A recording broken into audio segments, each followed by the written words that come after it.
देऊळगाव राजा तालुक्यातल्या शिवणी आरमाळ गावच्या कैलास नागरे नावाच्या शेतकऱ्यांनी काळीच पिळवटून टाकणारी सुसाईड नोट लिहिली आणि स्वतःचं जीवन संपवलं। कैलास नागरे हे शेतकरी आदर्श शेतकरी होते, हे सरकार पुरस्कार प्राप्त शेतकरी होते। त्यांची मागणी काय होती?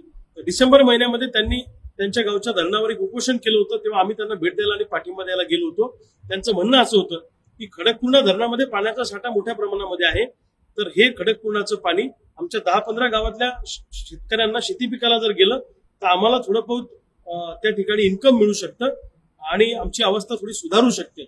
आणि धरणाच्या भिंतीवर ज्या काही वनस्पती आहेत त्या सुद्धा काढून टाका, अशी मागणी त्या उपोषणामध्ये त्यांची होती। परंतु जिल्हा प्रशासनानं त्यांच्या उपोषणाची फार दखल न घेता थातूरमातूर पद्धतीने ते उपोषण गुंडाळलं आणि वेळ मारून नेली। कैलास नागरे हे आदर्श शेतकरी होते आणि कायम ते शेतकऱ्यांच्या संदर्भामध्ये बोलत होते। त्यांनी ज्या पद्धतीने सुसाईड नोट मध्ये सगळं मांडलेलं आहे, ही गोष्ट म्हणजे सरकारच्या डोळ्यात अंजन घालायला लावणारी आहे।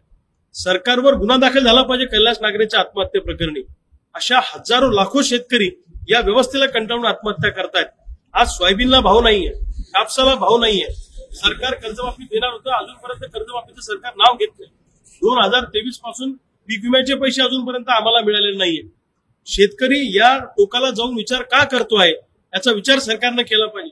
दुर्दैवाने अधिवेशनामध्ये शेतकऱ्यांचे प्रश्न सोडून फालतू प्रश्नांवर चर्चा होते आणि ज्या गोष्टींचा आउटपुट काही नाही, पोटापाण्याशी संबंधित विषय नाही, जगण्या मरण्याचे विषय अधिवेशनात चर्चेला जात नाही। शेतकऱ्यांचा तर विषय दूरदूरपर्यंत अधिवेशनात अजेंड्यावर नाहीये। सरकारला लाज वाटली पाहिजे।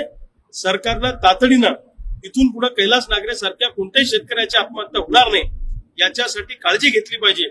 मी स्वतः आता कैलास नागरेंच्या घरी भेटायला जातो आहे आणि कैलास नागरेंच्या शिवणी आरमाळ गावातून हा कर्जमाफीचा लढा आम्ही तीव्र करणार आहोत आणि 19 तारखेला सगळे शेतकरी आम्ही मुंबईला आमचं गाऱ्हाणं मांडायला मुंबईच्या दिशेने येणार।